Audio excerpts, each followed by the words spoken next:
You asked before the break if the addition of Kyle Kuzma, as well as Sasha coming over, Trey Lyles, if that is enough to put the Sacramento Kings in contention.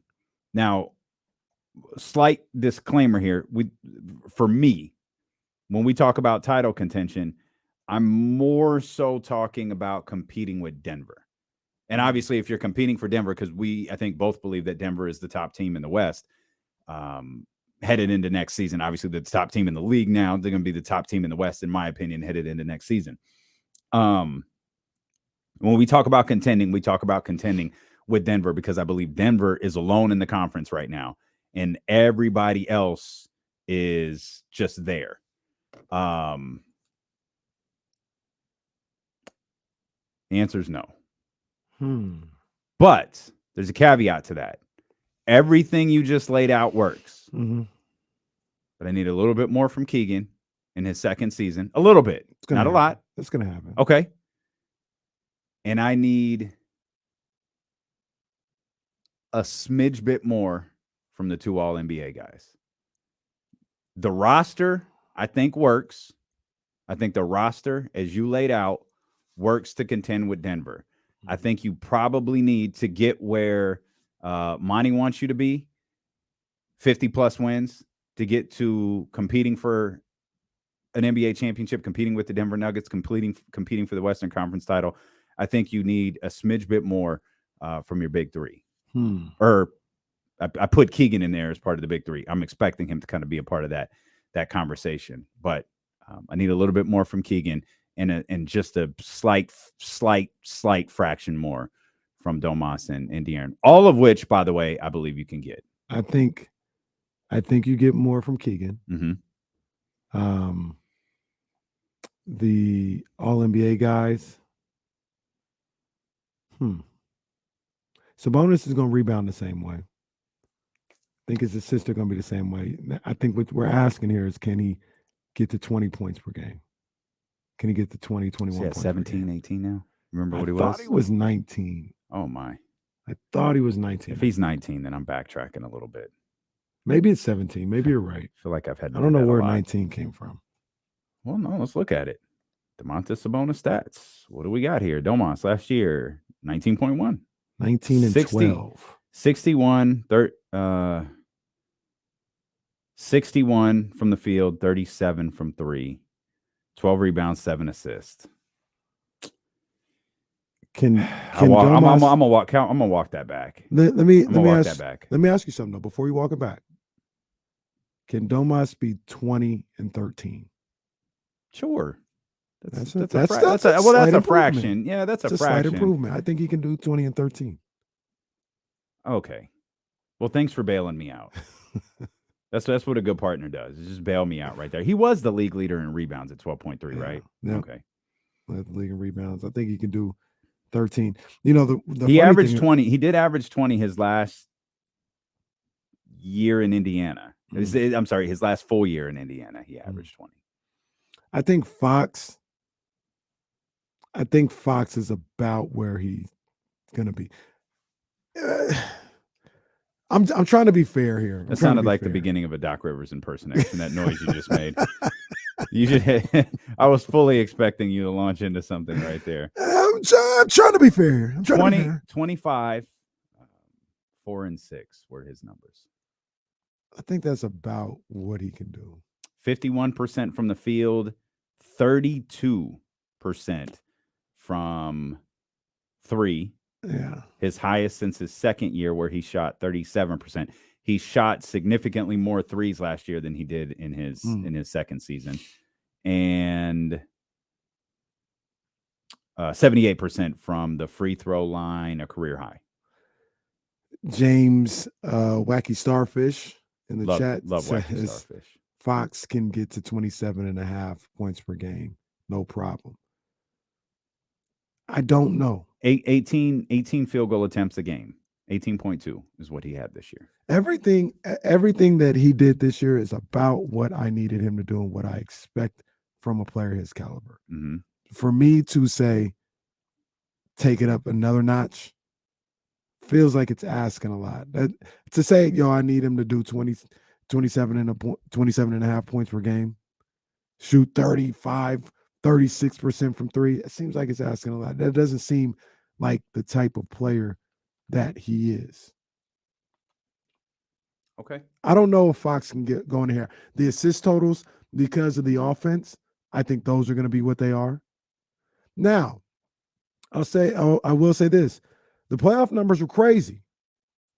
The playoff numbers crazy. There was only 7 games, but the playoff numbers were crazy. And maybe that's who he is.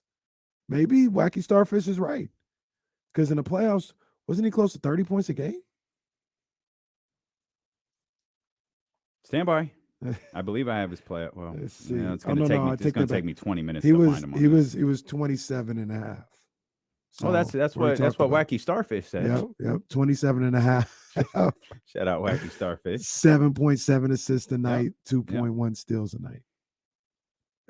So can he do what he did in the playoffs all year? Let me ask you the ultimate. Let me ask you the ultimate Kenny Caraway question. Okay. Because I feel like no one on the planet will be more honest in this answer than you will. Kyrie Irving's at 10. Mm-hmm. Okay. How close can De'Aaron get to that? He can get to a 9. To Kyrie Irving, he can get to a 9. Man, that's it. He can get to a 9. The only reason I don't give him a 10 is because I don't think he can shoot the 3 ball the way Kyrie does. I don't think he'll. I could be completely wrong. I don't think he'll ever be that type of 3-point shooter. He'll be good enough where you got to respect it. And, he'll have games where he makes 4 or 5 3-pointers in a game. But consistently, I don't think he's going to be that type of shooter from deep. But the way he can shoot in the mid-range, automatic in the mid-range, the way he can finish at the rim, those things are Kyrie-esque to me. I think he can get, if Kyrie's a 10, I think Fox can get to a 9. Okay. Where is he at right now? That was the next question. Yeah. Now, where he's at right now, I want to say 8, but I'll be conservative and say 7.5. And we're talking on the scale that I'm using. We're not talking about great point guard. We're talking about. I'm trying to relate him to Kyrie Irving. I'll put him at an 8. Matter of fact, I won't even go 7. Put him at an 8. We saw him go toe to toe, blow for blow, shot for shot with Kyrie Irving, and he won that battle. Until he didn't. Well, no, he won. Kyrie, De'Aaron beat him. When him and Kyrie were going at it at that game here at the Golden One Center. Oh, well, what about the one where we were at the watch party? Oh, he got him that night. He got him that night. Where Kyrie hit one of the most absurd shots you'll see all year, that one in the corner. But that's kind of like what it is. I think that shot hit the top of the American Airlines Arena and just dropped in. That was crazy. But that's what it is. Like, he can go, they're there with each other. Like, they can battle. They can battle. That's what I was trying to get at. Like, I feel like De'Aaron is a top point guard in this league. Mm-hmm. He's certainly a top scoring point guard in this league. And I feel like, and I'm not trying to put the pressure on him, like if he doesn't average 26 this year or 25 again, that somehow his season is a disappointment. I believe you said something similar to this in kind of a different form of conversation earlier this offseason. When you said De'Aaron's got a taste for this now. He ain't going back. No. He ain't going back as a player. Yeah. He ain't ever going to let this team go back as the leader of this team. And to me, that, like, I just because we're not hearing, you can only go on one honeymoon. So just because we're not hearing that Luke Louts is on, De'Aaron's honeymoon, like, I'm very confident De'Aaron's working. Hell, isn't Uncle Keegan babysitting every time Uncle Keegan's babysitting? They're in hoop clothes. He walking them across the tennis court as they're going to their next workout. They're working. Like, just because it's not covered like it was last year, I don't think De'Aaron left that podium after the season and goes, whew, I did it. I'm satisfied with this. Right. He's like, no, I'm doing this again. He's thirsty right now. Yeah. He's thirsty. Yeah. He was desperate last summer. This year he's thirsty. Yeah. He didn't got some water. He said, I want some more of that. Mm-hmm. I want some more of that water. Mm-hmm. He's gonna have a big time season. And now he's got the confidence too. Like there's another level of confidence when you've experienced it. Like you think you're an all-star, you think that you're one of the top guards, but you don't know because you haven't been given that accolade or you haven't been on that level. Now he knows he's there, and that's a different level of confidence that experiencing something like that gives you. I think 24, 25 points a game is the floor for him. He went 20. Wacky Starfish, I'm sorry. I kind of scoffed at it. He went 27 and a half in the playoffs. There's no reason why he can't do it in the regular season. That's sorry to use this comp, but I think it fits. Remember what Ja Morant did? Ja had a really, really good season. And then he erupted in the playoffs. And then Bilo and Jay-Z said in Memphis, I don't think he's ever looking back. Yeah. And he didn't. Now take all of the other stuff out of the conversation. I'm talking about Ja Morant on the court as a ball player. He was on his way to an All-NBA selection. He never looked back. He that guy he was in the playoffs, he was that guy. And now I'm looking at De'Aaron like he's that guy, which takes him a little bit, just a notch above what he was last year.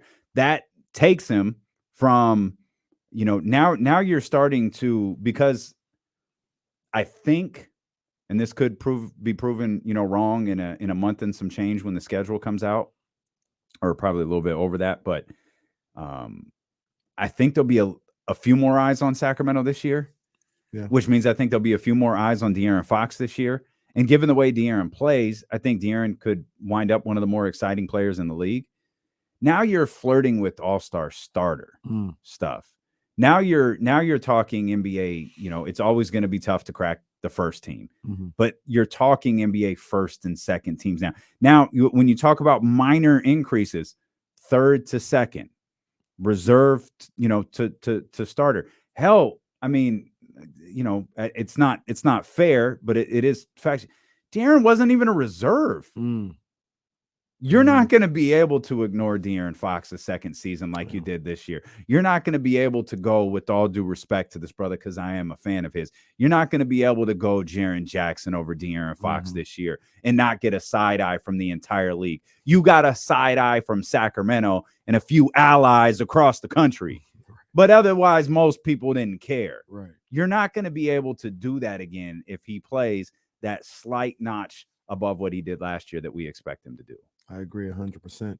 And with that, 15 minutes later, answering your question, that's what I think makes Sacramento a contender for the Western Conference in the NBA championship next year. And look, De'Aaron Fox, not last year, but the year before last, I think, aside from his rookie season when he was a rookie and even the second season, like as an established NBA player, I thought that was the worst, most disappointing season of his career so far, that 2021-2022 season. Do-rag De'Aaron. R.I.P. Do-rag. R.I.P. It was a fun time. Yes, indeed. You can go to Charlene's, get him some new do-rags. He can. Davion Mitchell's going to be there. Absolutely. Today, as a matter of fact. Go to Chris Haynes' Instagram account or his Twitter account for tickets. I don't know for sure if there are tickets available. I don't imagine very many are. But if you want to see Davion Mitchell in a live edition of This League podcast with Chris Haynes, that's where you need to go to get your tickets. 100%. But that season was the worst. He still won 23.2 points a night, 5.6 assists a night, to go along with a steal a night. I think that's the worst. That's the worst De'Aaron Fox we're going to see for a long time in his career. Okay. And that's still not even terrible. Like, that's not terrible. 23.2, 5.5 assists a night. That's big time numbers. That's the worst. I think we're likely to see more of 25, 26, 27 points a night. I'm convinced after this conversation that's what it's going to be. He's going to be closer to 27 than he is 23. Okay. Here's a follow-up question for you. You're listening to D-Lo and KC on KIFM West Sacramento, 98.5 FM KRXQ HD2 Sacramento, ESPN 1320. Always live on the free Odyssey app, live on the TuneIn app on your smart car, live on twitch.tv/ESPN 1320, youtube.com/ESPN 1320 as well. Who the hell is Kyle Kuzma? We've seen we've seen different versions of Kyle Kuzma based on who's around him. We saw two different versions with the Los Angeles Lakers. Now a lot changes. It's Kyle Kuzma and Luke Walton at one point. And then LeBron James is there. And then LeBron James and Anthony Davis are there. And then he goes to Washington and you got I think he's there for a year with Brad and Russ. And then you got Brad and then Brad's out. And then it's just kind of the Kyle Kuzma show in Washington. Hell, even Rui Hachimura is gone at the midway point of last season. It's literally just Kyle Kuzma, and that's 3 or 4 different versions of a player in like a 6-year span. So who is he? I think he's a better version of what we saw when they won a championship in Los Angeles. Okay. That guy. That's 1920? That's 1920. He averaged 12.8 points per game, 4.5 rebounds, shot. Career low, by the way. Career low. 4.5 was career low. He shot 43% from the field, 31% from beyond the arc, and 73% from the free throw line. I think he's a better version of that today. I think I'll strip that off from the record because I can say it easier. I think he's the 2021-22 Kyle Kuzma. Can we give a little context to what you just said? You just laid out the numbers for the championship Lakers team with LeBron James, with Anthony Davis, with like 6-month break in the season and a very lengthy trip to Orlando. Last year in Washington, no Russell Westbrook, Rui Hachimura there half the season. Brad, I think it was 40. I think he played 40 or 50 games last year. I can't remember what number it was. Kyle Kuzma, 21.2 points per game, 7 rebounds, 3.7 assists, shooting percentages, 44 from the field, 33 from the 3-point line, and 73 from the free throw line. So that's the context of what we're talking about. The 12.8 with LeBron and AD, the 21.2 when he's all by himself. The shooting percentage, 3-point percentage, and free throw percentage, all kind of roughly the same. Rebounds went up, assists went up. There were people that might argue the type of player Kyle Kuzma is. He was out there by himself trying to work. Right. Clearly, as evidenced by his numbers, like he was fighting for his life. It's not like he still averaged 4 rebounds without Anthony Davis there. Right. Without Anthony Davis, like he averaged more rebounds. His career high in rebounds was the year prior, also with Washington, the year they went to the playoffs at 8.5. Yeah. I think Russell Westbrook averaged a triple-double that year. I think he did too. Yeah. It's crazy, Russ. Crazy. I think the Kyle Kuzma that you would get here in Sacramento is the Kyle Kuzma you saw in 21-22. That guy shot 45% from the field, 34% from 3, 71% from the free throw line, put up 17 points a game, 8.5 rebounds a night. I think that's what you're getting in Sacramento. That was a good, functioning team. He was the third option. He produced. It wasn't too much on his plate where he had to take all the shots. That's why I don't think you're getting 21 points a night. But I think you're getting that Kyle Kuzma, 17 and 8 a night. Okay. I don't think Russ and Kuzma played together. Was Was Russ in the trade? Russ was in the Russ trade. was in the trade. That's what it Russ was. in the Russ was in the trade. trade. There we go. That's right. I was like, wait a minute. That's right. He didn't, because all I was thinking was Russ Westbrook didn't average a triple double Russ 2 is years in the ago. trade. It was 3 years ago that he averaged Yeah. a triple double. But yeah, those two didn't play together. Blame COVID. Yeah, it's amazing that didn't dawn on us. Yeah, Kuzma and Russ played together. No, jackass. They were traded for each other. Still remains the same though. I think you're getting that Kyle Kuzma. Okay. Which is the one you want because De'Aaron is here, Domas is here, Keegan is here. You want that because you have a talented roster in Sacramento. You don't have a roster that's made up the same way that the Washington Wizards rosters were made up. Right. No, that's a fact. And if you can get that Kyle Kuzma here, I do think that the addition of him makes them a Western Conference championship contender. No caveats? No caveats. Well, you have Keegan climbing no matter what. So that's a foregone conclusion. Got Keegan going up. I wonder if this takes a little heat off of Kevin Huerter. And if he improves a little bit this year, it's really going to put so I get what you mean, or it challenges him. Yeah. Hey, you've got to keep up. Yep. Or this, because this could put everybody in a proper spot. Last year, things were a little wonky sometimes about who was the third guy, who was the third man. No, who was I was looking for the button. I couldn't. That was pretty quick. I threw that out there pretty quick. On whose side is he on? Kyle Kuzma. If you're saying Harrison Barnes is your third best player, sometimes he's going to be there, sometimes he won't. Sometimes he's going to be able to hit those shots, sometimes he's not. Sometimes he's going to be aggressive, sometimes he's not. I don't think that's going to be the case with Kyle Kuzma. I think he's, from what I know of him, he's going to be aggressive and ready to go every single night, at least offensively. He's going to be ready to get those buckets. And now we all know what it is. We know the pecking order. Kyle Kuzma is going to give you 17, 18 points a night. And now Kevin Huerter, there's not any extra pressure for you to score 20 because Harrison is being passive tonight. Or same for you, Keegan. It's not any extra pressure for you to do something like that because Harrison's being passive tonight.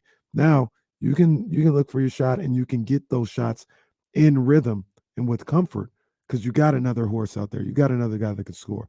I thought that was the biggest issue in the playoffs was if Fox and Monk weren't scoring, they had sounding like escape. Who do I run to?